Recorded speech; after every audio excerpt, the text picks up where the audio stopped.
Las noticias, protagonistas y tendencias del momento. César Miguel Rondón, en Conexión Radio. La voz que cuenta la historia mientras ocurre. Muy buenos días. Son las 8:59 de la mañana. Si ayer arrancamos con 2 de retraso, hoy tenemos 1 de adelanto. Así se va compensando la vida, ¿no? Dicen. Son las 8:59 de este martes 17 de octubre del año 2023. Y en este preciso momento, usted está en la sintonía de En Conexión Radio por Éxitos 107.1 FM en la ciudad de Miami. Usted también nos puede sintonizar en su teléfono celular con la aplicación Actualidad Media Group. Esta aplicación usted la puede descargar de manera gratuita en su teléfono celular. Y también puede vernos y estar con nosotros y escucharnos a través de éxitos107.com. Aquí en éxitos107.com recibo ya el saludo de Henry Moreno Hernández, quien está en Georgia, en Atlanta. Saeda Bon está en Orlando. Guillermo Lozada está en Johns Creek, también en Georgia. María Isabel Vargas en Tennessee. Carlos Cuevas en Filadelfia. Feliz porque los Phillies van imparables. Luis Aparicio nos saluda desde Minneapolis, pero este no es el Hall of Fame. En todo caso, un fuerte abrazo, Luis. María Alicia Sifontes, siempre tan cordial y gentil, doña María Alicia. A los 95 años voy a votar y que gane el que más arrastre tenga. Eso nos dice ella sabiamente desde Caracas. Gerardo Useche nos saluda desde Lima. Yoraxi Villegas está en Dallas. Magali, que los Rangers van muy bien. Vienen contra la pared a los Astros. Magali Hernández en Dublín. Edgar Bravo en Madrid. Miguel Colmenares en Melbourne, ligando una victoria de la Vinotinto ante Chile. Así es. Henry Codallo saluda a Janet Prieto en Atlanta. A Janet Prieto Cordero de Codallo, a su esposa. Y Chere Ramos Graterol, siempre infaltable. Gracias a todos por reportar la sintonía de En Conexión Radio. En Conexión Radio es una producción de Floralicia Anzola para Éxitos 107.1 FM. Con Laura Rodríguez en la producción general. Muy buenos días, Laura. Buenos días a todos, feliz martes. Mariel Sofía Rodríguez está en Madrid en la producción informativa. Buenos días, Mariel Sofía. Muy buenos días, saludos a todos los oyentes y a todos mis compañeros en el estudio. Muchísimas gracias. Jesús Carreño en la edición y montaje, Carlos Prato en los controles. Buenos días, Carlos. Buenos días, señor César. Muchas gracias. Y ante el micrófono, quien tiene el gusto de hablarles, César Miguel Rondón. Hoy, 17 de octubre es el día de San Ignacio de Antioquía. No confundir con Ignacio de Loyola, cuyo día es el 31 de julio. San Dulcidio de Agen, San Florencio de Orange, San Gilberto de Toulouse y San Isidoro de Gagelin. Para el día de hoy, el calendario astrológico nos dice que la luna continúa creciente en Escorpio, que es una luna pesada de cambios radicales y trascendentales. La luna para renunciar a todo aquello que no sirva, para arrancar de raíz todo aquello que no sirva. Y a las 3:37 entrará en Sagitario, creciente siempre, pero esta es una luna distinta, esta es una luna liviana, luna de paz, de alegría, es la luna para buscar la verdad. Si estuviese en viernes o sábado sería ideal porque es la luna para estar al aire libre, dedicarse a su hobby, irse de fiesta. Pero estamos en martes, la semana está intacta. Así que el día de hoy tenemos un sol y dos lunas. Luna creciente en Escorpio a partir de las 3:37 de la tarde, creciente en Sagitario, sol en Libra este martes 17 de octubre del año 2023. Hoy es el Día Internacional para la Erradicación de la Pobreza.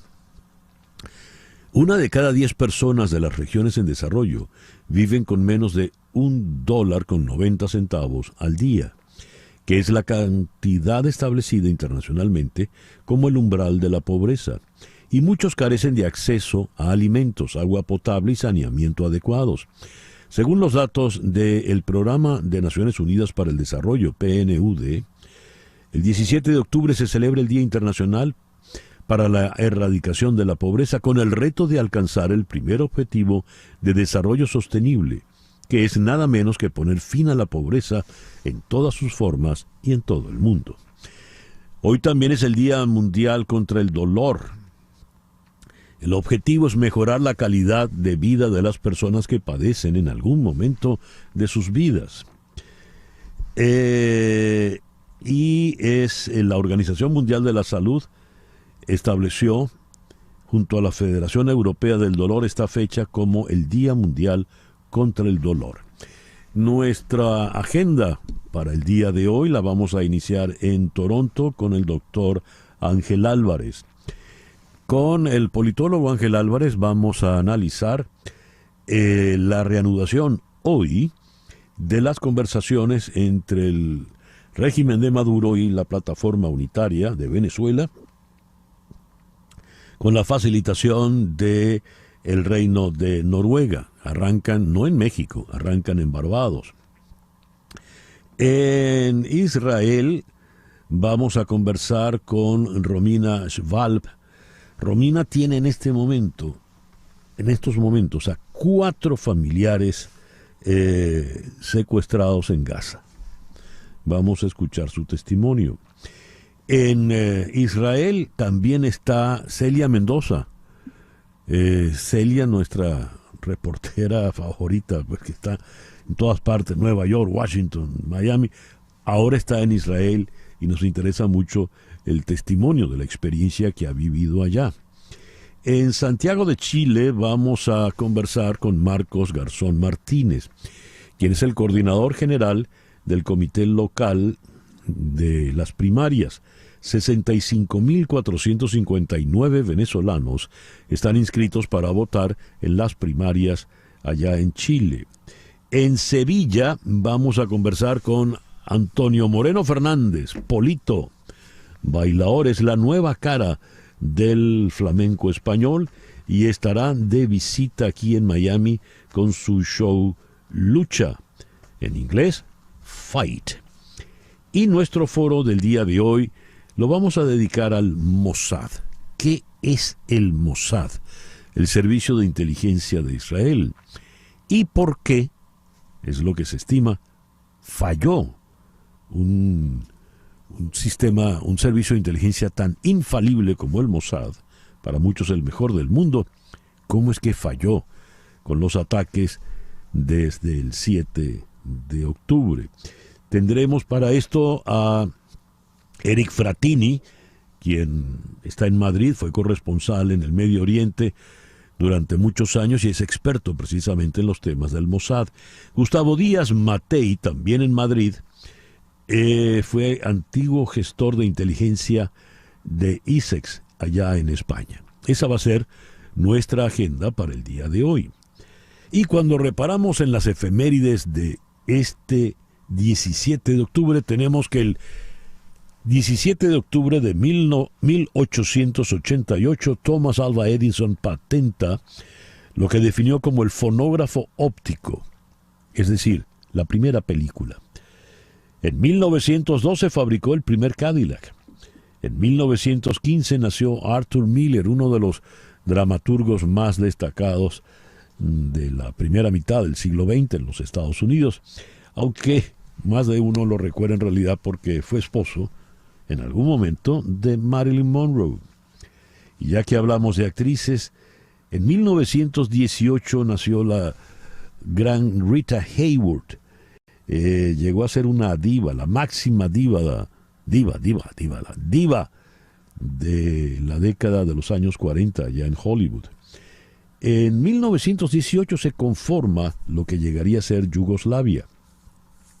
El 17 de octubre de 1931, Al Capone, gángster de Chicago, es sentenciado a 11 años de prisión por evadir impuestos.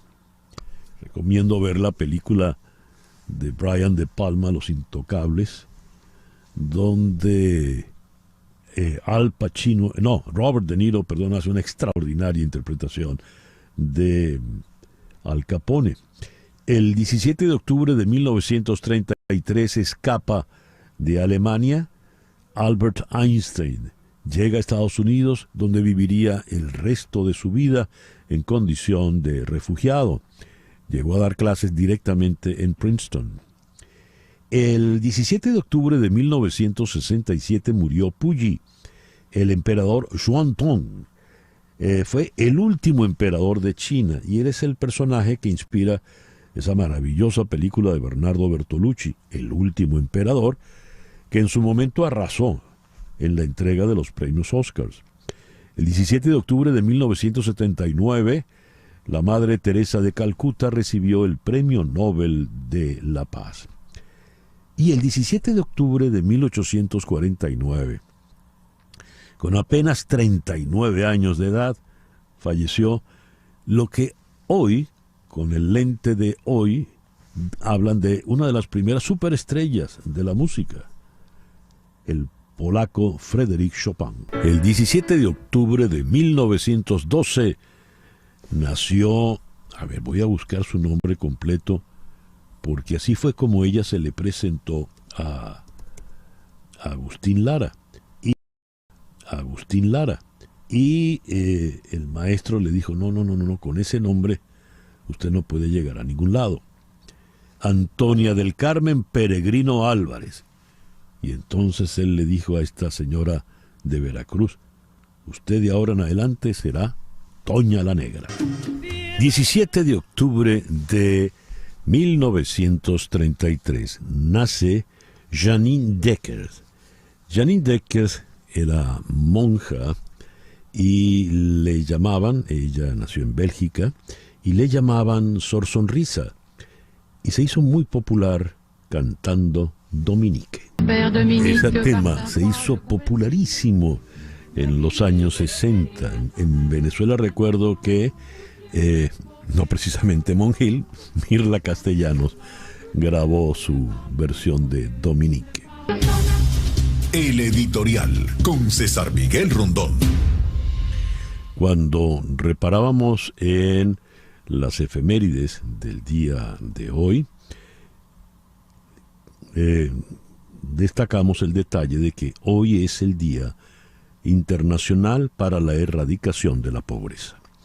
El enunciado, según la agencia, el Programa de Naciones Unidas para el Desarrollo, PNUD,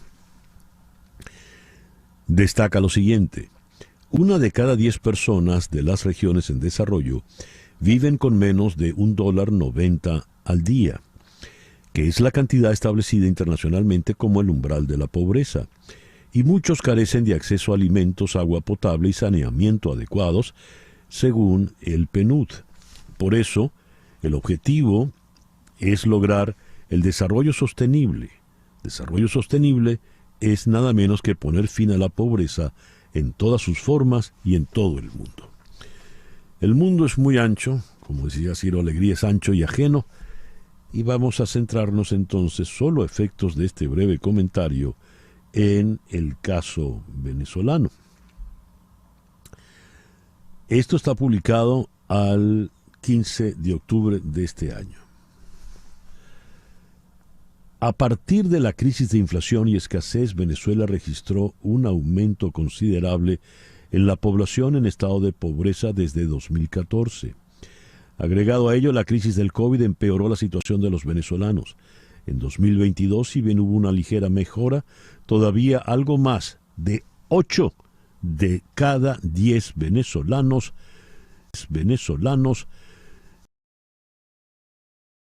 en la línea de pobreza.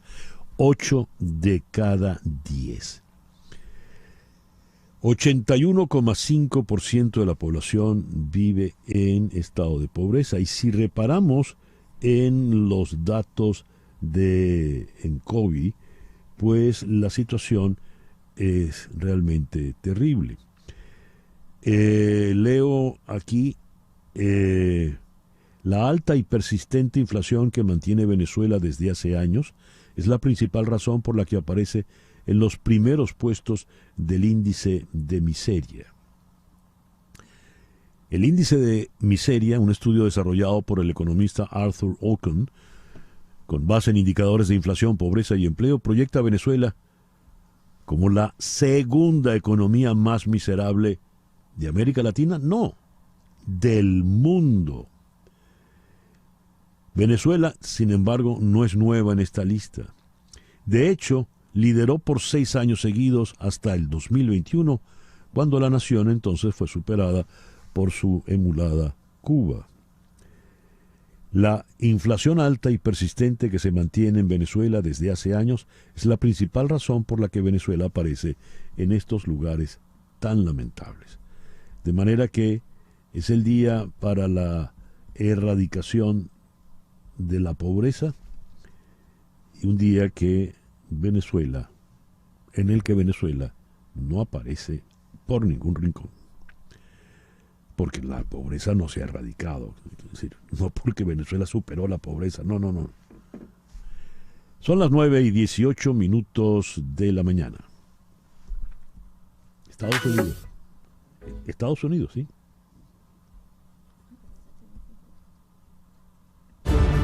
Noticias de Estados Unidos con César Miguel Rondón en Conexión Radio. El presidente Biden visitará mañana a Israel y poco después mantendrá conversaciones con los líderes de Egipto, Jordania y la autoridad palestina, lo que señala los muy esforzados intentos diplomáticos para evitar una ampliación del conflicto. El canciller alemán Olaf Scholz también visitará Israel esta semana, mientras que el presidente ruso Vladimir Putin habló con sus homólogos aliados en Siria e Irán, entre otros. Washington también está tratando de disuadir a Teherán, según informó The New York Times, aumentando sus recursos militares en la región y enviando mensajes secundarios a la República Islámica. La jueza de distrito Tanya Chutkan dijo ayer que impondrá una orden de mordaza limitada al expresidente Donald Trump antes de su juicio de interferencia electoral, tal y como lo solicitaron los fiscales. La orden de mordaza, dijo en el fallo emitido desde el tribunal, prohibirá a todas las partes hacer declaraciones o apuntar públicamente al abogado especial Jack Smith, a su personal, al personal del tribunal o a cualquier otro personal de la corte. Las declaraciones sobre las familias de esas personas también están absolutamente prohibidas. Recordarán esto porque Trump había insultado a todas estas personas. Siguiendo con Trump, prometió ayer que si es elegido de nuevo, prohibirá la entrada de refugiados de Gaza a Estados Unidos y expandirá de inmediato las restricciones de viaje desde países musulmanes que implementó en su primer mandato. En un acto con sus seguidores en Iowa, Trump dijo que de volver a la oficina oval comenzará de inmediato una revisión ideológica de todos los migrantes y prohibirá la entrada de quienes simpatizan con Hamás y los extremistas musulmanes.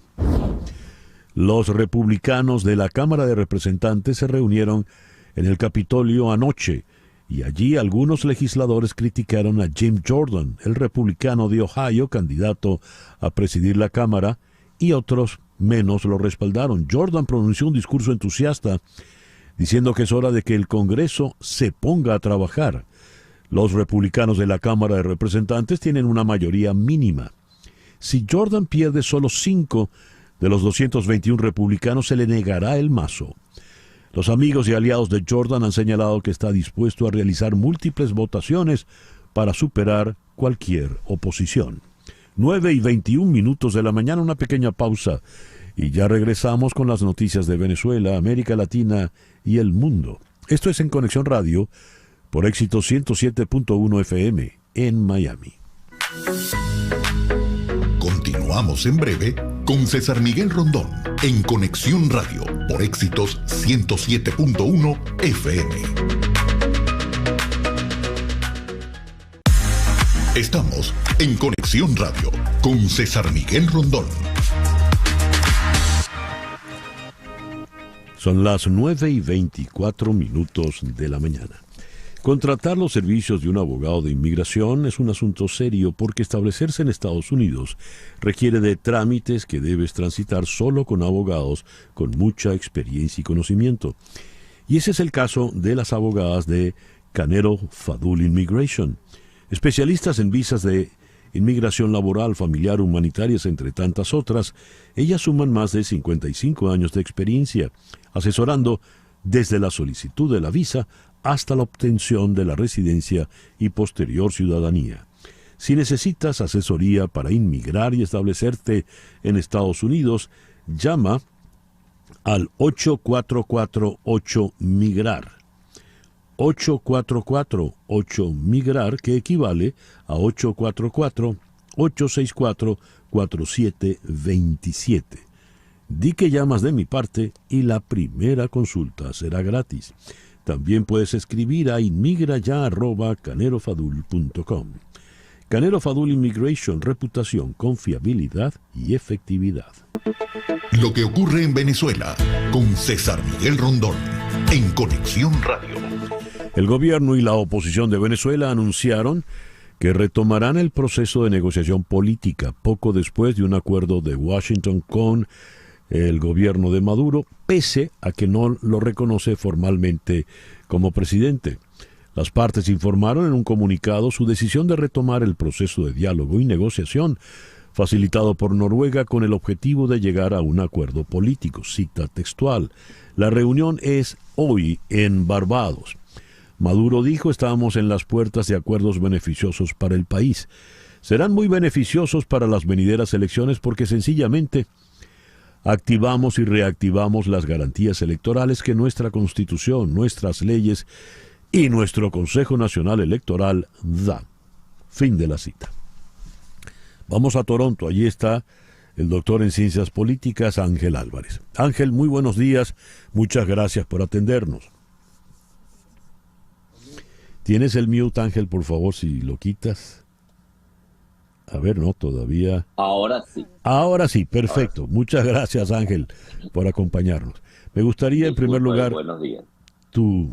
¿Qué impresión, qué opinión tienes de este anuncio y de la reanudación de conversaciones hoy en Barbados?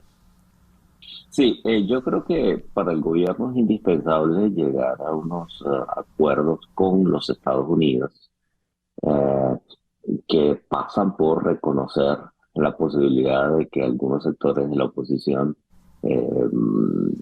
sean reconocidos a su vez, es decir, sean incluidos en el proceso político, todavía con muchas restricciones, porque para el gobierno es indispensable resolver un grave drama de finanzas que tiene tres vertientes y que solamente una puede modificar en el corto plazo. Por un lado, la gran corrupción que ha llevado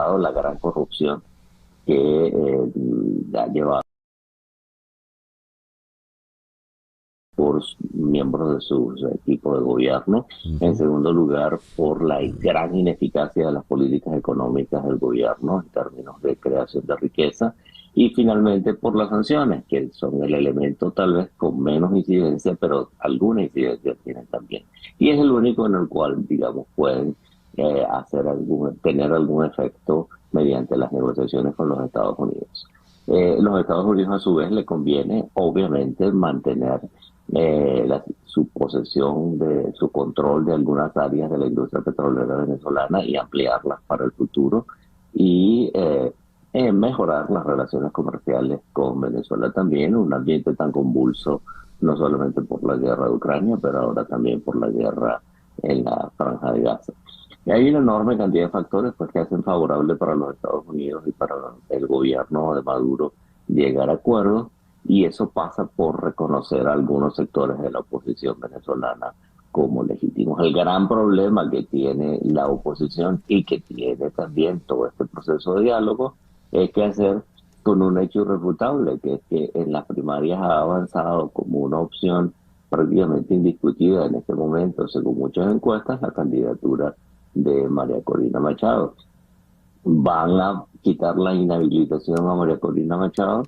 Estará dispuesto el G4 a sacrificar a María Corina Machado, generando una implosión dentro de la oposición por esa decisión. Esos son gravísimos problemas que yo creo que no están resueltos y que van a ser temas de mucha reflexión dentro de cada fuerza política y de futuras negociaciones tal vez entre los que están embarbados hoy en día. Voy a usar una expresión coloquial. ¿Quién tiene, ante un panorama tan complejo como el que acabas de describir, Ángel, lo que los cubanos por estos lados llaman la llave de los truenos? Lo pregunto porque has puesto sobre la mesa elementos aparentemente muy distantes entre sí, pero que no, porque lo has evidenciado, están perfectamente concatenados. ¿Quién tiene esa llave? Bueno, yo creo que la tiene del lado, digamos, democrático, por decirlo de alguna manera, lo tienen en este momento los Estados Unidos, más nada. Son los Estados Unidos los que pueden mantener o quitar las sanciones, y la oposición venezolana tiene muy poca autonomía respecto de decisiones que los Estados Unidos tengan, porque tiene muy poca posibilidad de presionar o chantajear o poner contra la pared al gobierno de Biden en este momento. Entonces, en buena medida, la oposición está atada de manos por ese lado, quiero decir, el G4. No así María Corina, que yo creo que tiene un respaldo, o está jugando a tener un respaldo popular tan amplio que tiene cierto margen de acción autónoma, pero no tanto el resto de los sectores de la oposición. Yo creo que digamos, para hacer la misma analogía con el sentido, con el lenguaje común, como decimos en Venezuela, la llave de los machetes la tienen en este momento los Estados Unidos, el gobierno de Biden. Es decir, es el gobierno de Estados Unidos el que puede decir, quítenle la inhabilitación a María Corina Machado.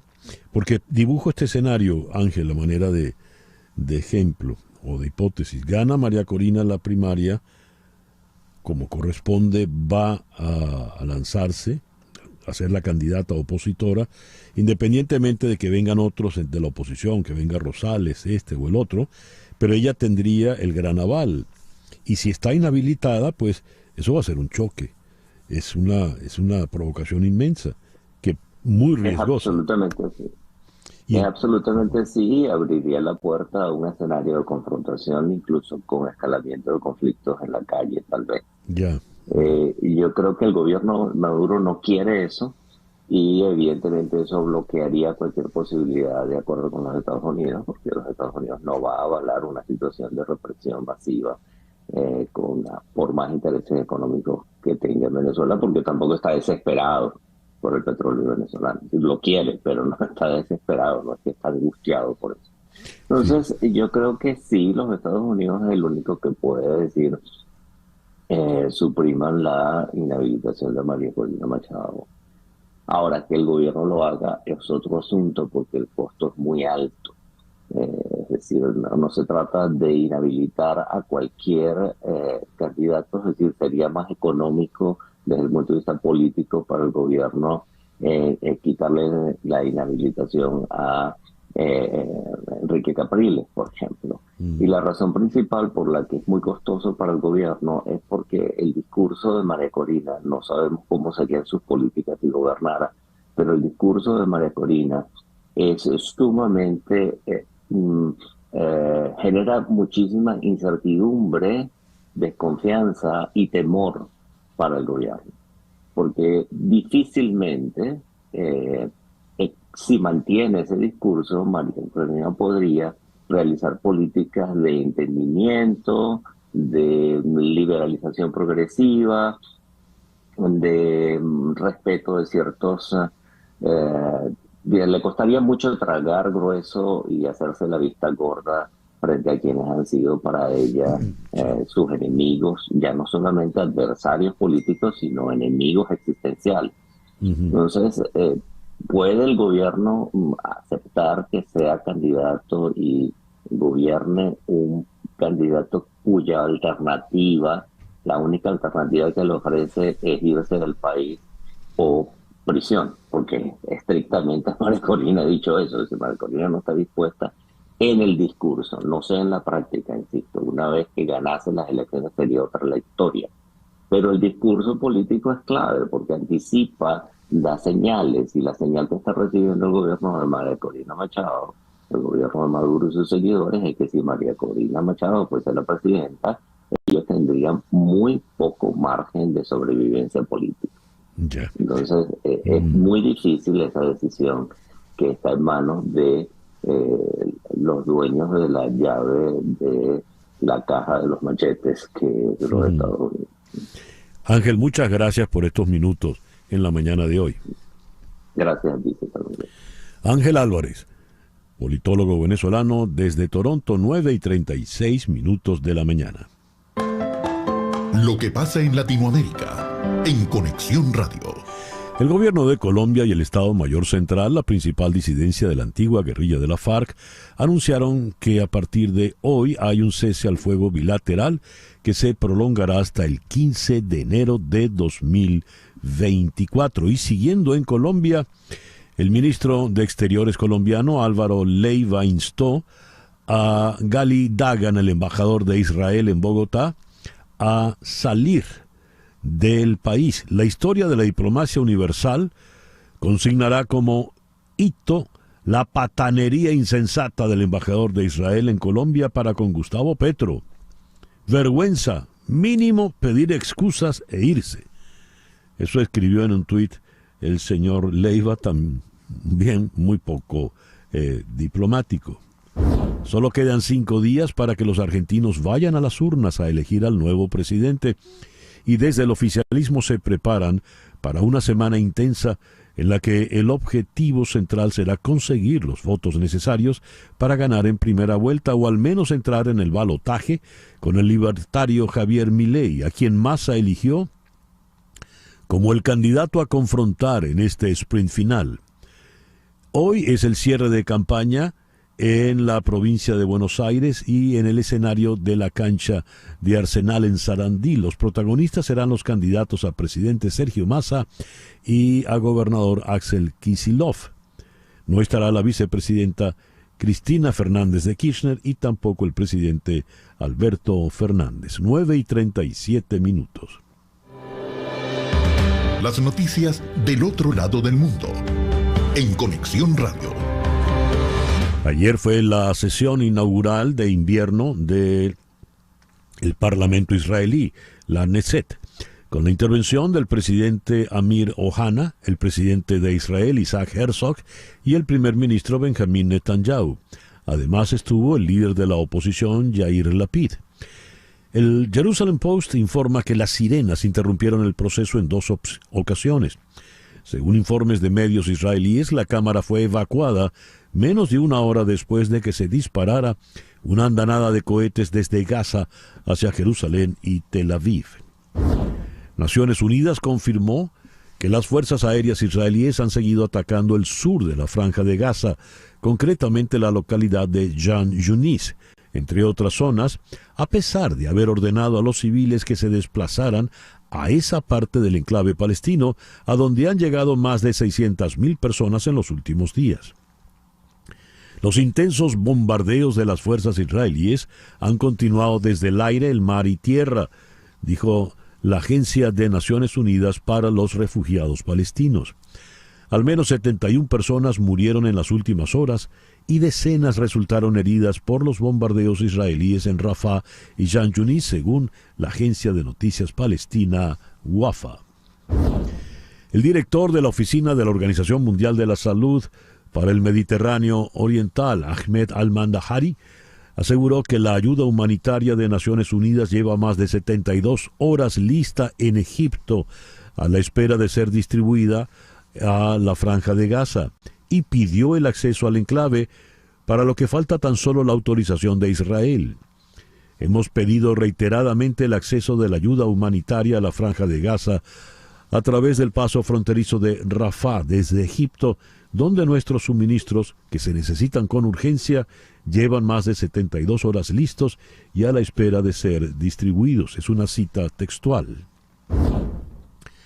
El alto representante de la Unión Europea para Asuntos Exteriores y Política de Seguridad, Josep Borrell, subrayó hoy, martes, que Israel tiene derecho a la defensa, pero con respeto a las leyes internacionales y en particular las leyes humanitarias.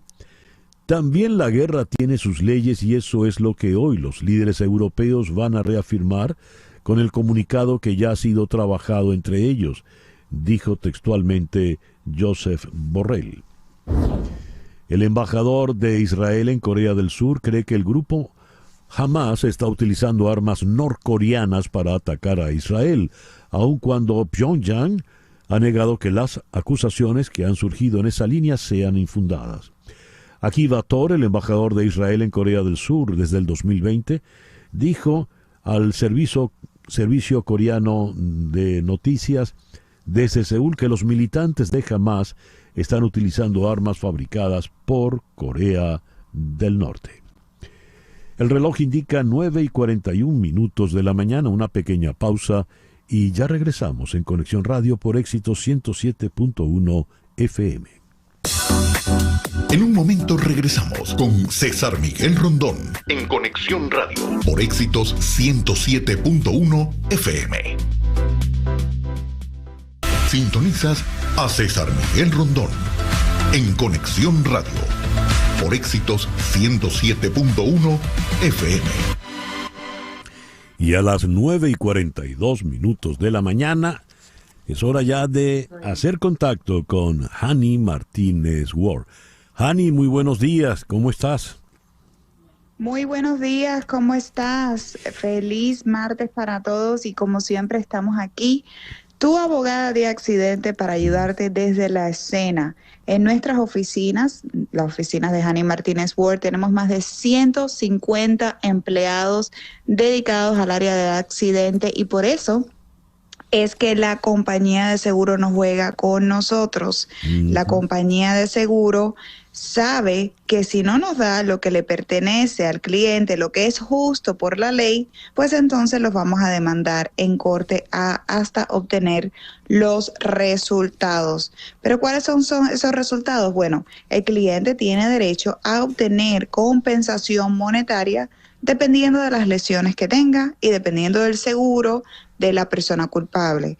Por ejemplo, acabamos de cerrar un caso de una mujer que estaba lesionada, la mandaron al hospital, tuvo derrame en el cerebro después de un accidente porque las bolsas de aire le pegaron en su cabeza. Fue al hospital, fue a la ambulancia y el seguro, la primera oferta inicial nos estaba ofreciendo $100,000, pero al final pudimos obtener $900,000 por su caso y una de las claves es que nos llamó desde la escena del accidente para obtener todas esas evidencias necesarias. Por eso, para que usted pueda llamar de inmediato desde la escena del accidente, debe tener en la memoria de su teléfono celular el número de Hani Martínez Ward. Anote usted allí, por favor, 855-DOLOR55, 855-DOLOR55, que equivale a 855-365-6755.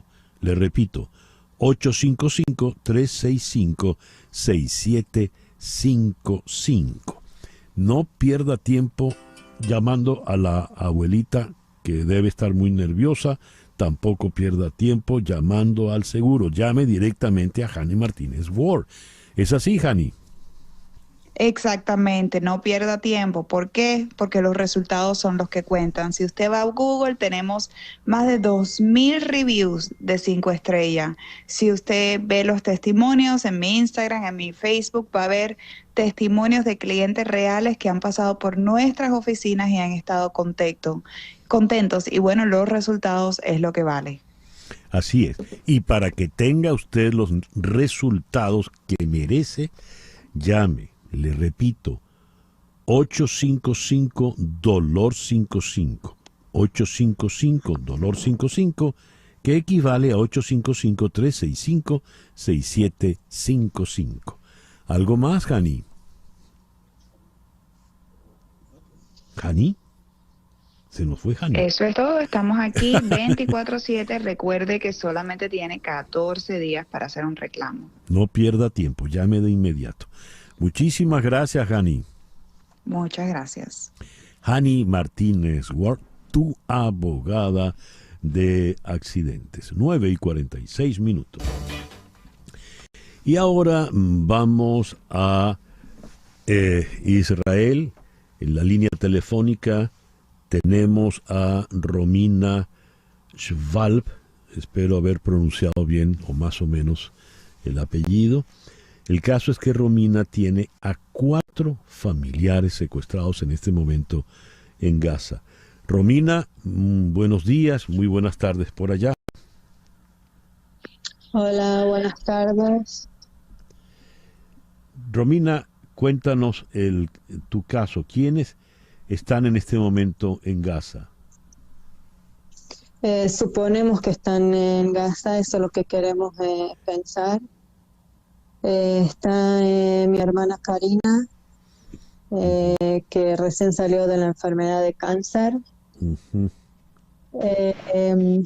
El marido Ronen, que es enfermo de diabetes, y mis 2 sobrinas, Mika y Yuval.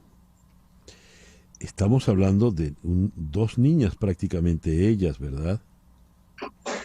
Sí, 2 nenas de mi hermana, que tienen, Mika tiene 18 años y Yuval tiene 11 años. ¿Dónde estaban ellas, Romina? Ella, bueno, fue a la mañana, a las 6:30 de la mañana, estuvieron en la casa, y empezaron las sirenas y de ahí empezó todo lo que pasó. Pero me refiero, ¿en qué parte estaban ellos? En la geografía. En el kibbutz Nir Oz. Ajá. ¿Y tienes idea de cómo ocurrieron los hechos, Romina?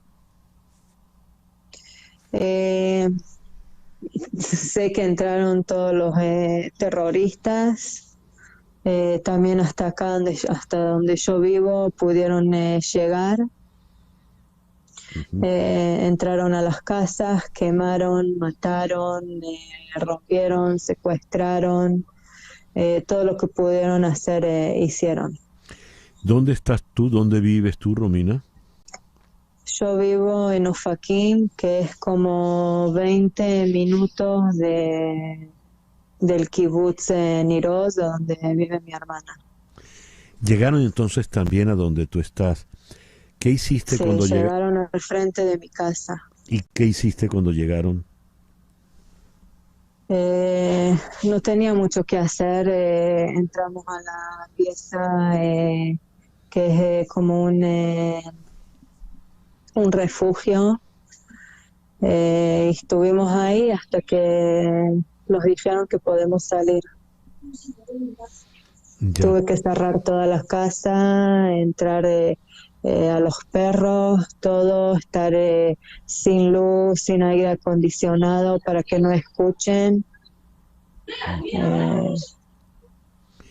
Y una situación difícil. ¿Y qué ocurrió con tu hermana, tu cuñado y tus sobrinas? Ellas no tuvieron la oportunidad que tuviste tú, por lo que veo. No, lamentablemente no tuvieron la misma oportunidad. Ellas también estuvieron en la pieza de refugio de ellos, pero las piezas no son para que no entren gente, son para las bombas que tiran de Gaza, los misiles, no sé cómo se dice, perdón. Para eso están estas piezas. Ya. Y estaban ahí adentro de las casas. Pudieron entrar. Mi hermana vive al frente de Gaza, digamos así. De la ventana de mi hermana se puede ver Gaza. Ya. y de la ventana de tu hermana Karina. Y cuéntanos de Karina. Sí. Dices que está convaleciente de cáncer. ¿En qué estado se encuentra? Sí, está tomando remedios para recuperarse. Recién salió de todos los tratamientos de quimioterapia, de operación muy larga y muy dolorosa. Tiene que tomar remedios para sostenerse y para los dolores. Y Romina, ¿desde cuándo no tienes algún contacto, alguna noticia, alguna referencia? De las 9:30 de la mañana, que fue la última noticia que recibí de ella, que me escribió, están acá, y de ahí yo no sé nada, más nada. 9:30 de la mañana del día en que la secuestraron. Sí. Desde entonces no sabes nada de ellos. No sé nada. ¿Y las autoridades israelíes te han dicho algo? A ellos les parecen que están secuestrados, pero no saben seguramente si es así o no. Hay muchos cuerpos que todavía no pudieron identificar. Los tuvieron que agarrar el DNA de toda la familia. Espero que no estén ahí. Sí, claro. Romina, tus sobrinas son de 15 y 18 años. 18 y 11. Ah, perdón, 18 y 11. ¿Y tu hermana Karina qué edad tiene?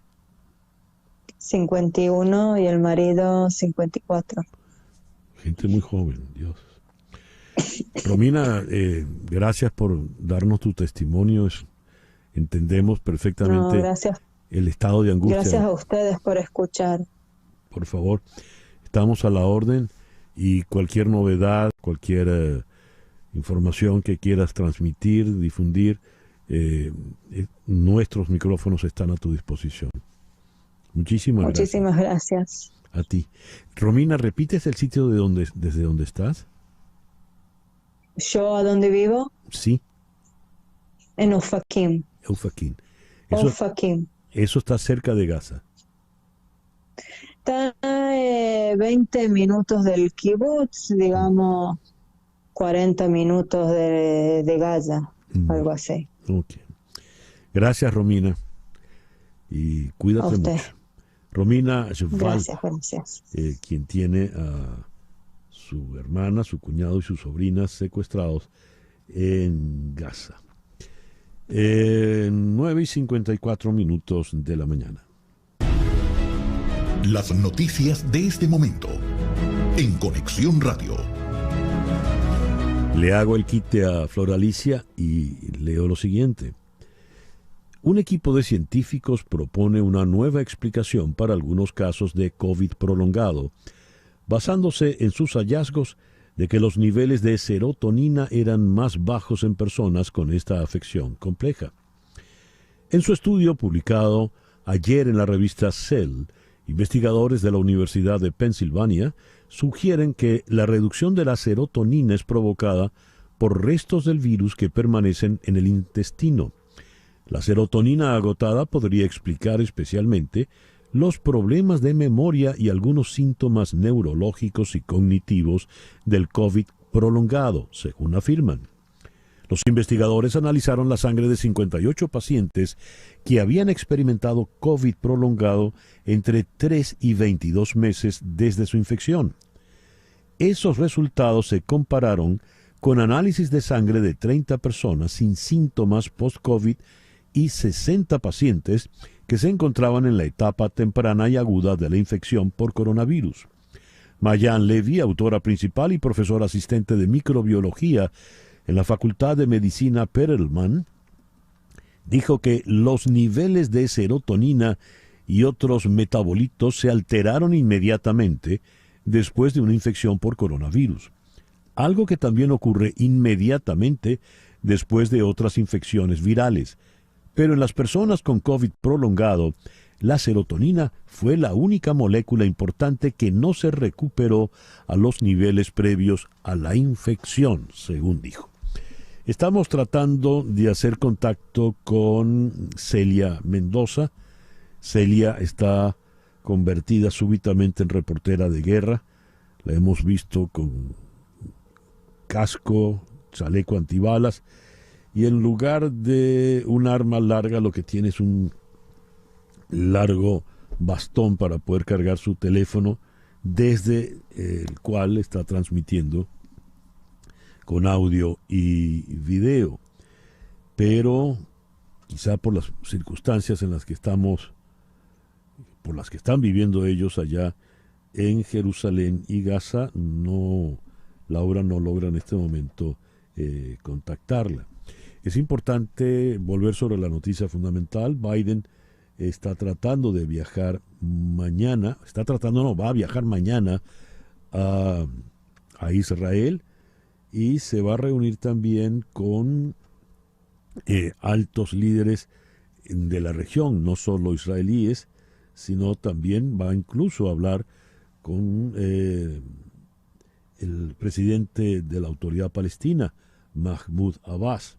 Recordemos, Mahmoud Abbas está en Cisjordania y no es precisamente referente, ni tiene buenas relaciones, ni mucho menos con el grupo Hamas, que es el que gobierna política y militarmente en la zona de la Franja de Gaza. El reloj dice en este momento 9:58 de la mañana. Vamos entonces a hacer una pausa y al regreso continuamos en Conexión Radio por Éxito 107.1 FM aquí en Miami. Una pausa y regresamos con César Miguel Rondón en Conexión Radio. Desde su mismo nacimiento, el Estado de Israel ha estado rodeado de conflictos que representan sus vecinos, y su nacimiento fue, digamos, un parto con forceps, porque fue un parto bélico. Eso obligó desde un primer momento a que Israel se dotase de muy eficientes medios de defensa, ejército, población armada y sobre todo inteligencia. En su larga historia, el cuerpo de inteligencia de Israel, el Mossad, ha llegado a ser considerado como el más eficaz, el mejor servicio de inteligencia en el mundo. Por ello, cuando ocurre la sorpresa del ataque masivo y muy sofisticado del pasado 7 de octubre, una de las principales preguntas va a ello. ¿Por qué falló el Mossad? Con el agravante, según se ha conocido después, de que servicios de inteligencia, tanto en Egipto como en el Reino Unido, habían advertido que ya un ataque de esa envergadura era inminente. Pero hablemos del Mossad. ¿Por qué esa fama del Mossad? Y quizá también porque si tenía esa fama o tiene esa fama, ese prestigio, falló. ¿Fue en efecto un fallo o no?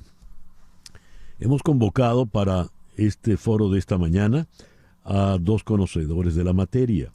Eric Frattini fue corresponsal en el Medio Oriente y es experto en los servicios de inteligencia de Israel. Él está en Madrid. Eric, muy buenos días, muy buenas tardes por allá. Gracias por atendernos. Nada, un verdadero placer estar aquí contigo. Un verdadero placer. Gracias, Eric. Y también en Madrid está Gustavo Díaz Matei. Él es profesor titular en el Departamento de Relaciones Internacionales de la Universidad Complutense, antiguo gestor de inteligencia en ISEX, en España. Gustavo, muy buenos días, muy buenas tardes por allá, gracias. Muy buenas tardes, muchísimas gracias por invitarme. Un placer estar con vosotros. Mi primera pregunta es la obvia y la elemental. ¿Qué es el Mossad? Comencemos con Eric Frattini. Bueno, el Mossad es la división de inteligencia Exterior del Estado de Israel. Fue una organización creada por diferentes conflictos en los años 50 entre diversos servicios de inteligencia que generaron muchísimos errores políticos. Y eso lleva a David Ben Gurión, el presidente entonces del Estado, casi del recién creado Estado de Israel, a ordenar la creación del Mossad. El Mossad desde entonces pues ha conocido grandes aciertos y grandes derrotas, ¿no? Déjame precisar solamente una cosa muy, muy breve, es que el error del ataque de Hamás no ha sido del Mossad. Lo están diciendo muchos medios de comunicación. El Mossad solamente se ocupa de las operaciones de inteligencia exterior de Israel. Es decir, para que tus oyentes lo entiendan, cuando tienen que matar a alguien en el extranjero, eso mandan al Mossad para matarlo o para llevar a cabo una operación de inteligencia contra un enemigo del Estado de Israel, ¿vale? El error ha sido del Shin Bet. El Shin Bet es el Servicio General de Seguridad, es la división de contrainteligencia y que se ocupan de la lucha contra Hamás en los territorios, tanto en la Franja de Gaza como en Cisjordania. Además, déjame decirte que yo como experto también ha sido una sorpresa para mí. ¿Por qué?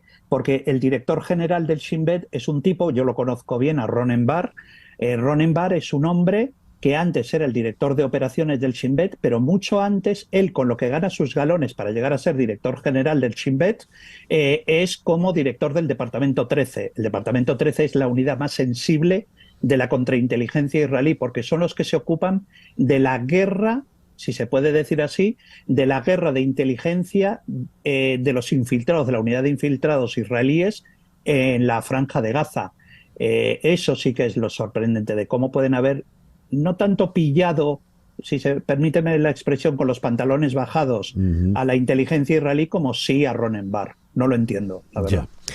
Precisando, Eric, sería la diferencia entre el MI6 y el MI5 británicos, sí, o entre la CIA y el FBI aquí en Estados Unidos. Exactamente. Muy bien. Exactamente, así es, sí. Muy bien. Dada esa precisión, es excelente el dato para poder tener ese elemento preciso. Le quiero preguntar a Gustavo Díaz Matei, profesor en la Universidad Complutense. Cuando ocurre el ataque del 7 y ya podemos establecer, pues ya se establecerán responsabilidades y quién falló, ¿en qué circunstancias se encontraba política y militarmente hablando Israel? Por favor, Gustavo. Pues muy buenas tardes. Lo cierto es que Eric lo ha definido tremendamente bien, de forma muy exacta, la capacidad que tiene Israel y los servicios de inteligencia israelíes juegan un papel fundamental en la seguridad del Estado de Israel, teniendo en cuenta que, como bien ellos lo definen, están rodeados de enemigos.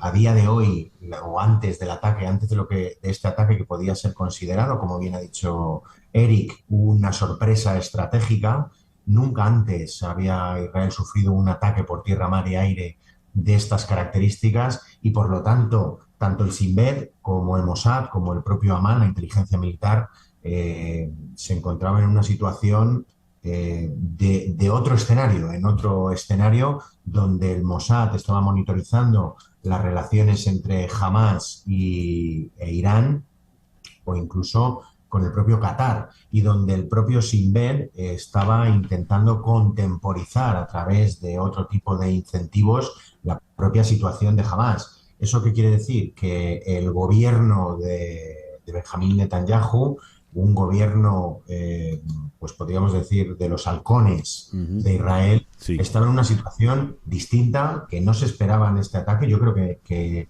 ninguno nos esperábamos un ataque de estas características en el 50 aniversario de la guerra del Yom Kippur y en Shabbat, en el día santo de los judíos, y que ha tenido unas consecuencias y está teniendo unas consecuencias de movimiento total de la zona de Oriente Medio, donde Estados Unidos ahora está jugando y se está haciendo valedor de una misión diplomática sin precedentes, y donde el propio gobierno de Netanyahu se ha visto sorprendido. Esto quiere decir que la situación del propio gobierno de Netanyahu, se va a ver puesto en consideración en tanto en cuanto tiene un papel muy importante ahora mismo bajo la mesa después del ataque, y es una situación cuanto menos complicada.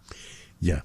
Gustavo, la pregunta la hacía, mezclé el hecho político con el militar, porque en estos días tuve una entrevista con una persona en uno de estos kibbutz que contó estuvo refugiada durante 10 horas.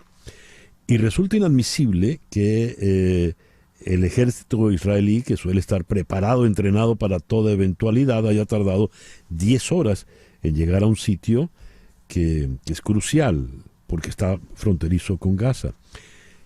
Entonces llegan explicaciones de todo tenor. Por ejemplo, la política llevada adelante por Netanyahu y sus aliados políticos de crear unas nuevas estructuras que hizo y obligó a deserciones en las fuerzas militares. ¿Eso tiene sentido, a tu entender, Gustavo? A mi juicio es pronto. Sí que es cierto, mi estimación podría ir por otro sentido, en tanto en cuanto un ataque de estas características, como digo, por tierra, mar y aire, un ataque indiscriminado con más de 1.000 terroristas a sangre y fuego en esa zona, lleva a las unidades de defensa israelíes, al ejército israelí, a no poder enviar en un primer momento de forma rápida unidades disponibles en muy poco tiempo, porque el volumen, la información que ellos manejarían de forma operativa en ese momento, y estoy especulando, sería que es un ataque masivo y que por lo tanto las unidades que tendrían disponible en las primeras horas serían unidades de alta disponibilidad o a operaciones especiales y unidades que no podrían hacer frente a ese volumen que no lo habíamos visto antes. Y es importante recalcar que esto no había ocurrido antes de este ataque con más de 1.000 terroristas, terroristas, no vamos a decir 1.000, sí, de más de 1.000 terroristas de Hamás operando de forma coordinada. Eso, como digo, lleva a que el ejército israelí la respuesta no la pueda dar como podría ser una respuesta policial rápida que hemos visto ayer en el atentado de Bruselas, con un solo terrorista funcionando en Bruselas. A mi juicio, ¿no? Sí, hablaba Gustavo Díaz Matei. Quiero preguntarle entonces ahora a Eric Frattini lo siguiente. Según lo que nos acaba de exponer Gustavo, el ataque de Hamás, un ataque muy sofisticado, un ataque masivo, un ataque perfectamente planificado. En algún momento conversé con otro experto y decía que hubo una planificación de aproximadamente 2 años en este ataque. Leí un artículo de Yuval Hariri donde hablaba de la prepotencia israelí a la hora de observar a sus adversarios, puntualmente Hamás. Subestimó Israel, sean los servicios de inteligencia domésticos o el Mossad o los servicios de inteligencia militares, subestimó la verdadera capacidad de ataque, de letalidad de Hamás. Eric. Bueno, a ver, es que es muy complicado. A ver cómo te lo explico. Yo he vivido 5 años en Jerusalén, ¿no? En Israel como corresponsal del grupo El País, ¿no? Y sigo siendo residente en el Estado de Israel, aunque estoy en Madrid, ¿no? Déjame decirte que la sociedad israelí es una sociedad militarizada, es una sociedad de seguridad, es una sociedad donde todos estamos vigilados las 24 horas del día. No sé si tú conoces Israel, si has pisado alguna vez Israel. No, Israel, jamás. desde que tú entras, es más, perdón, no desde que entras, desde que tú te subes a un avión, sea una línea estadounidense, sea una línea española, sea El Al, la compañía aérea de bandera, tú eres absolutamente vigilado por los servicios de seguridad israelíes, ¿no? A partir de ahí, pues, es decir, claro, los israelíes nunca se han imaginado que les iba a venir un ataque de esta característica, digamos a tal escala. Ellos, una semana antes del ataque del día 7, ellos recibieron una alerta del Mujabarat egipcio, del director de la seguridad egipcia, informándoles de que sus fuentes, las fuentes de la inteligencia egipcia, habían detectado una posibilidad de ataque sobre Israel. Es curioso también, ha salido una información donde el propio Hezbollah indica aproximadamente unas 9 horas antes del ataque de Hamas sobre Israel que dejen de volar sus helicópteros de las fuerzas de UNIFIL, de Naciones Unidas en la Franja de Seguridad Sur-Libanesa, que dejen de volar porque probablemente llevarán a cabo una acción contra Israel. Es decir, luego yo he estado leyendo muchísimas informaciones, incluso del propio Israel, del Centro Meir Amit de Estudios de Inteligencia, es un centro el más importante de Israel, cuyos analistas son exmiembros del Mossad o del Shin Bet, o del Amán, la inteligencia militar israelí, que analizaban, digamos, las informaciones estas recibidas como algo que suele suceder en Israel. Es decir, y yo cuando viví en Israel 5 años, pues al final nos lo tomábamos, no digo a risa, pero sí muchas veces estabas tomando un café en una cafetería y sonaba una alarma antiaérea y era que habían detectado una especie de ataque, una posibilidad de ataque terrorista o ataque con cohetes sobre el Estado de Israel. Es decir, que es algo normal.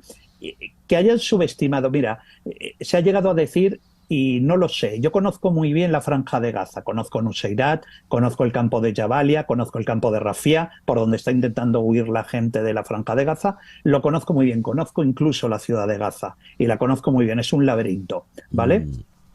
Pero qué duda cabe, se habla de una posible operación de falsa bandera. No quiero decir que digamos que los israelíes supieran que iban a matar a tanta gente en Israel, pero sí que, claro, la situación de Benjamín Netanyahu antes del ataque era una posición, como decía mi colega, se veía en una situación muy inestable, porque lo formaban, creo que eran 9, 10 partidos políticos, la estabilidad del gobierno de Benjamín Netanyahu. Es decir, ahora ha salido reforzada la posición de Netanyahu mucho más, porque incluso ha conseguido un gobierno de concentración nacional, que le ha reforzado políticamente dentro del Estado de Israel.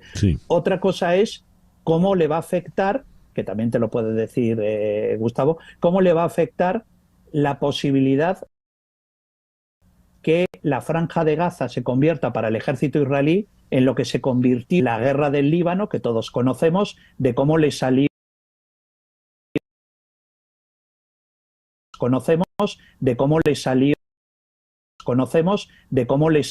al gobierno de Ariel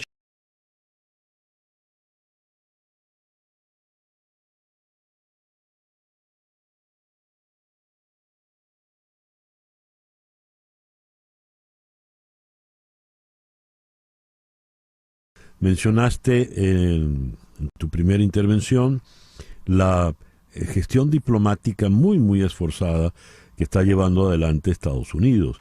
Blinken tiene más de una semana allí, ha ido un par de veces ya a Jerusalén, se ha reunido prácticamente con todos y mañana está llegando nada menos que el propio Biden a la zona, a la región. La meta, evitar que haya una escalada en la guerra.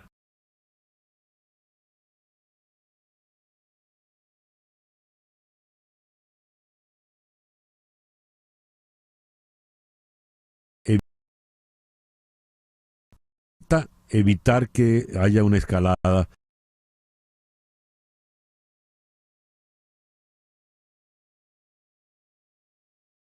Que tiene familia judía y que tiene una gran sensibilidad con la cuestión, está haciendo desde la administración Biden todo lo que está en su mano.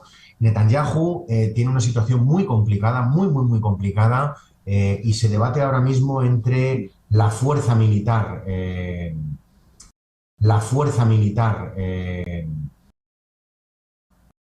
o la intervención terrestre que parece evidente. Compañero Eric va a llevar bolsas de plástico negras a Israel y eso no va a ser sencillo. Estados Unidos necesita Irán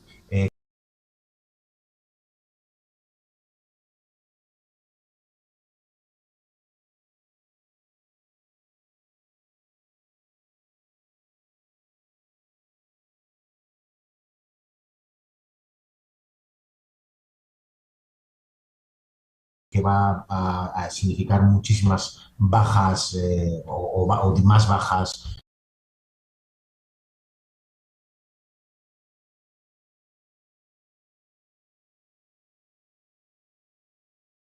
por pérdida de vidas humanas en ambos lados. Quiero agradecerte, Gustavo, la participación en el programa de hoy. Gustavo Díaz Matei es profesor titular del Departamento de Relaciones Internacionales en la Universidad Complutense, allá en Madrid. Muchísimas gracias. Y ya le escucharon, pues conoce con suficiencia y es experto real en estos temas de seguridad en Israel. Eric, muchísimas gracias por habernos acompañado. Un verdadero placer. Bien, el reloj indica 10:24 de la mañana. Una pequeña pausa y ya regresamos en Conexión Radio por Éxito 107.1 FM en Miami. En un momento regresamos con César Miguel Rondón en Conexión Radio por Éxitos 107.1. Las noticias de este momento en Conexión Radio. Cracovia. La Comisión Electoral polaca informó hoy que se ha completado el escrutinio de votos con una victoria sin mayoría para el partido de gobierno y la posibilidad de una alternativa para la oposición.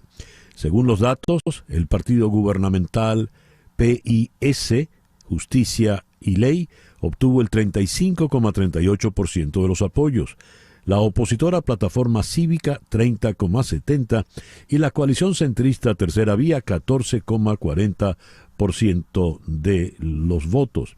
Nueva Izquierda, Lejano 8,61% y Confederación 7,16% de los votos.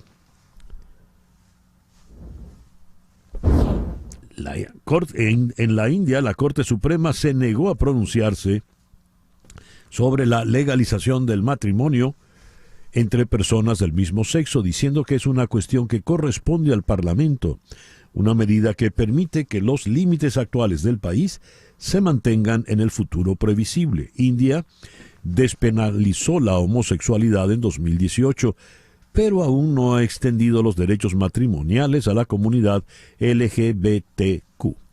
Son las 10:34 de la mañana, hora de llamar al buen amigo Mauro Guerra de Guerra Financial Group. Don Mauro, muy buenos días. César, muy buenos días, y a todos nuestros radioescuchas, muy buenos días. ¿Cómo están ustedes? Me imagino viendo ese día precioso en la ciudad de Miami. Mejor no lo podemos tener, ¿cierto, César Miguel? Así es, y ya con la temperatura poniéndose cada día más grata. Fresquita. Sí. Ay, riquísimo.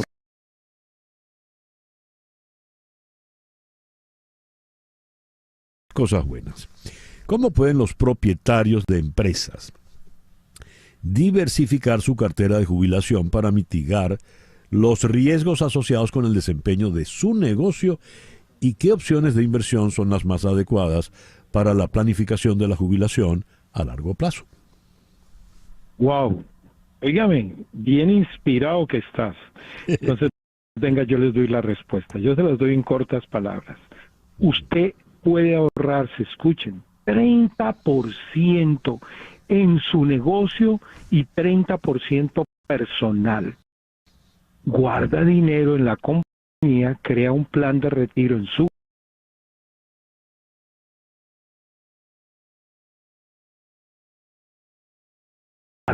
guarda dinero en la compañía, crea $1,000, abriendo un plan de $1,000, abriendo un plan de $1,000, abriendo un plan. Cuenta de los impuestos del negocio.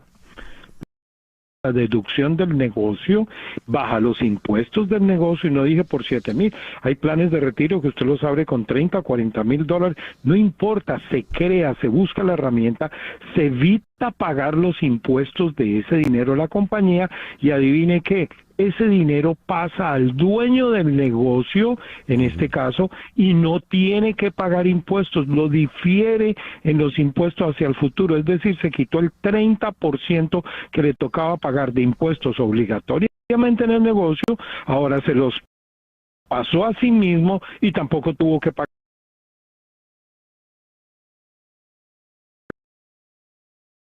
Las herramientas están ahí.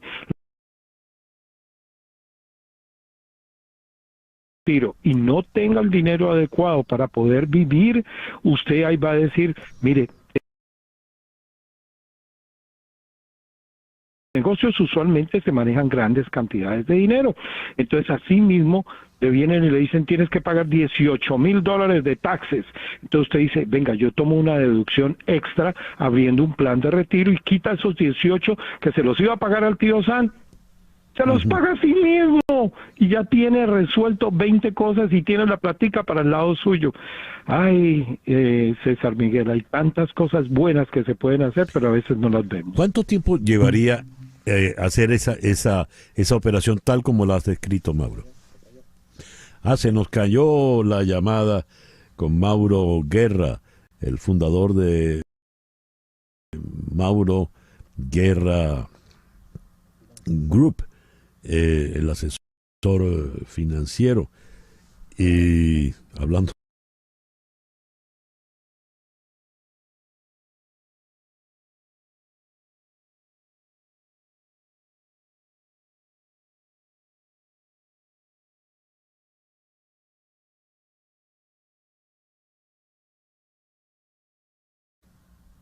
inmediatamente, porque usted 15,000 en tu plan de retiro. Usted no declara impuestos sobre 100, declara impuestos sobre 85. Entonces, muy fácilmente la tasa de impuestos le va a bajar aproximadamente un 22%, te puede bajar al 12%.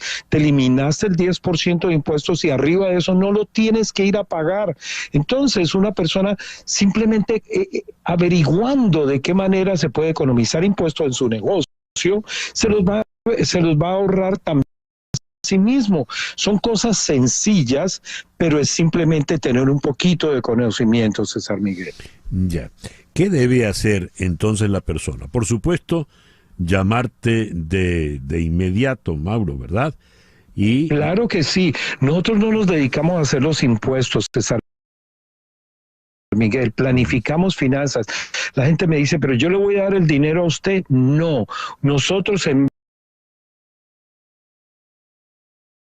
advice o darle el consejo financiero de qué manera tiene que hacer las cosas para que su vida financiera le esté funcionando. Son 42 años haciendo este trabajo, tenemos más de 40 empleados en nuestra organización y venimos creciendo. Óigame, y gracias a Dios estamos en Miami.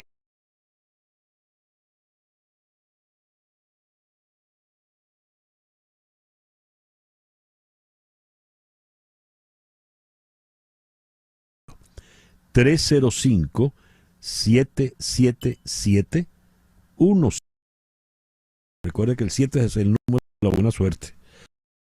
Y recuerde que el 7 es el número de la buena suerte. A www.guerra.com.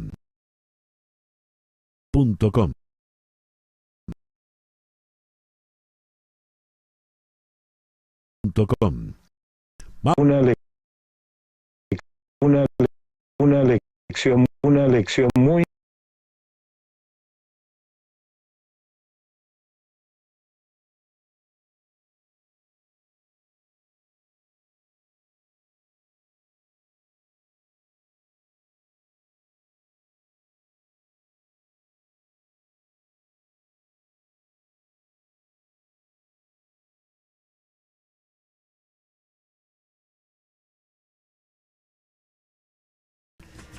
Vamos ahora a otra música, vamos a saltar el charco.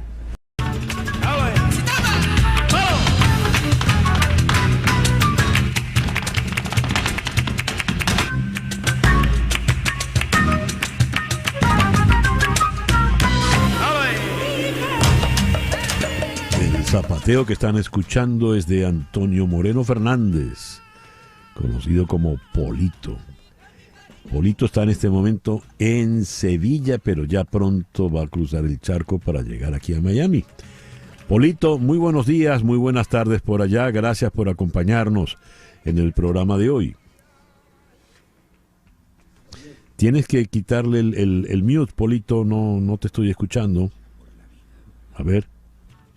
A ver si ahora. No. Ahora, ¿no? Ahora sí. ¿Cómo estás, Polito? Muy buena. Pues nada, muchísimas gracias por esta invitación a su maravilloso programa. Y para mí es un placer y estamos bien, gracias a Dios. ¿Cuándo vienes a Miami, Polito? Pues el 21 tenemos la actuación de la presentación de mi espectáculo Lucha. ¿Cómo va este espectáculo? ¿En qué consiste, Polito?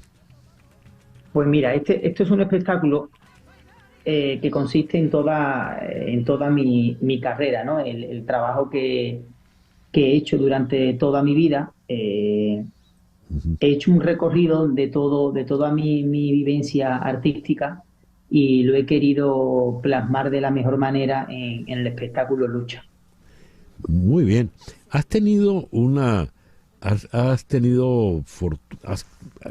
Veo acá el currículum de tu experiencia profesional, Polito, y hay de todo, porque has formado parte de la compañía de Joaquín Cortés, has estado con Antonio Canales, con el gran Tomatito, pero también Beyoncé, Madonna, Marc Anthony, Estrella Morente y recién con Rosalía.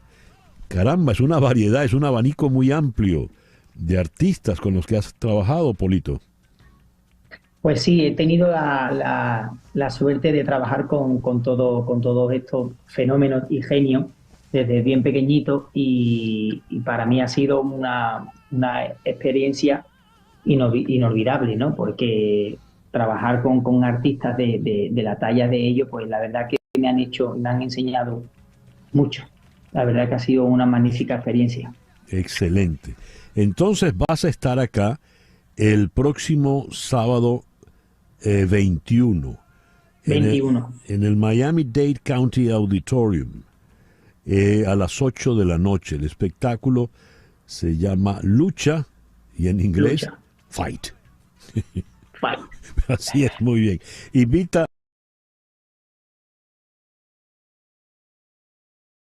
Quiero que todo Miami, porque voy con muchísima ilusión. Es la primera vez que voy a presentar el espectáculo Lucha en Miami y la verdad que voy loco de contento y con una ilusión grandísima. Quiero que toda la gente de allá venga a ver el espectáculo. Sé que se lo van a pasar en grande y vamos con todo nuestro corazón para vosotros, para que pasemos un ratito, una noche muy agradable, llena de música y corazón, que falta hace.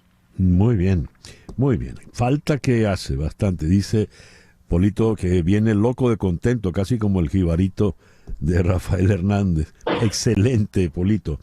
Tickets en www.miami-dadecountyauditorium.org. Éxito. Allí te estaremos viendo para aplaudirte, Polito. Gracias por estar con nosotros. Muchísimas gracias a vosotros. Placer. Bien, Polito, el bailador, la nueva cara del flamenco español. Y ahora le doy la bienvenida acá en el estudio a alguien que no tiene figura de bailador, pero... No, para nada. Además tengo 2 pies izquierdos, César Miguel. Don Fernando Arriaza. Fernando, los favoritos astros están contra la pared, viajan a Dallas con todo en contra. Sí, con 0-2. Ayer perdieron de nuevo. Gusto en saludarte, César Miguel, a toda tu gran audiencia. 0-2, pero yo no daría esta serie por liquidada, porque Houston jugó muy bien en la carretera. De hecho, jugó para récord negativo en casa, pero ganaron 51 juegos como visitante. Fue el mejor récord como visitantes de equipo alguno en las grandes ligas este año. Y ya en la serie pasada dividieron en casa con Minnesota y luego ganaron los 2 en el Target Field de Minneapolis para eliminar a los mellizos. Ciertamente perdieron con Verlander y Framber Valdez ayer no estuvo bien. Ahora viene la parte posterior de la rotación. Christian Javier es una buena pieza para el tercer juego.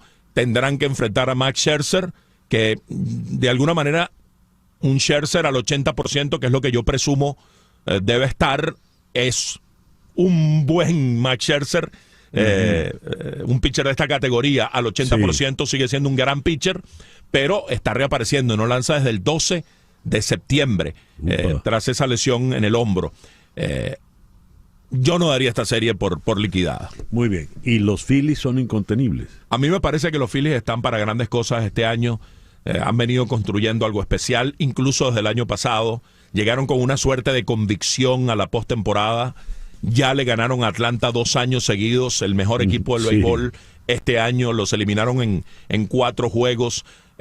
Pasan cosas como que Bryce Harper da jonrón el día de su cumpleaños y se convierte en el 4º bateador en la historia que da jonrón el día de su cumpleaños en un encuentro de postemporada. Se están alineando, además de lo que uno ve en el terreno, el elemento objetivo, César Miguel, de un equipo que batea, que defiende, que picha, que hace combina todos los factores.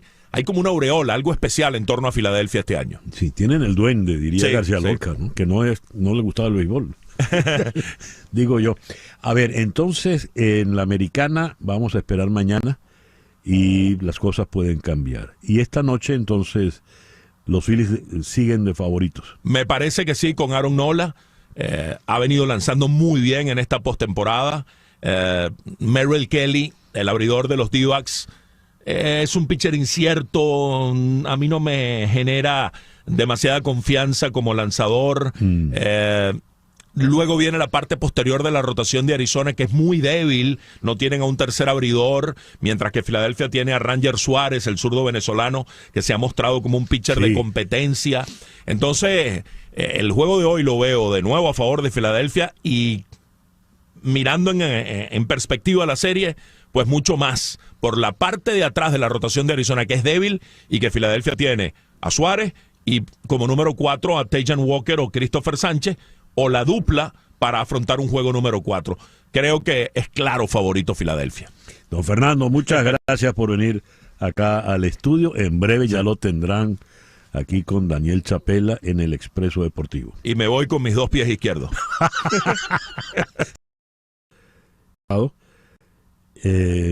Han dado de baja en Gaza a uno de los altos jefes.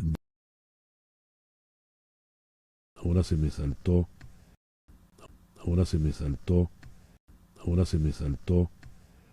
el nombre.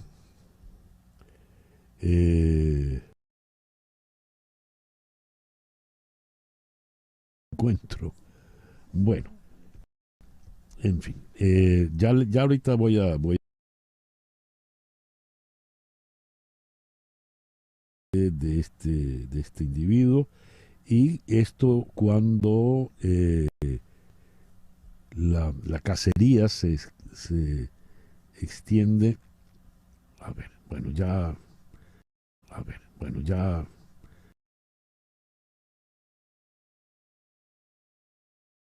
Es que el conflicto provoque una escalada regional